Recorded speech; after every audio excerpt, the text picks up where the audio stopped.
The navigate function is often used to show all the entries of a posted document, like a sales invoice, a purchase invoice, and so on.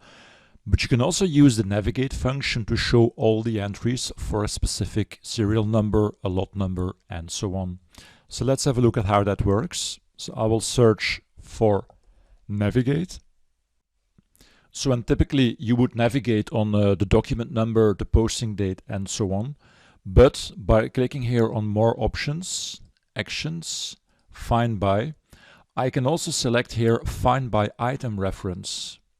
So and this now makes the fields serial number and lot number available, which means that I can enter a serial number. So and let's use the same as in the item tracing so that you can also look at the differences.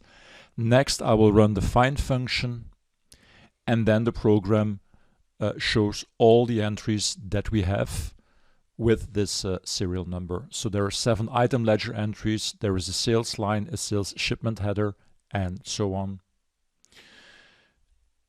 The entries are displayed in a different way compared to the item tracing function. So with item tracing, you can really see the sequence of entries, which is of course very interesting.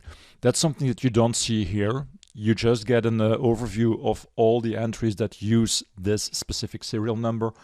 But what makes the navigate function also interesting is that it doesn't only show the posted entries, it also shows the non-posted entries. Like for example here we have a sales line. This is from a non-posted sales order.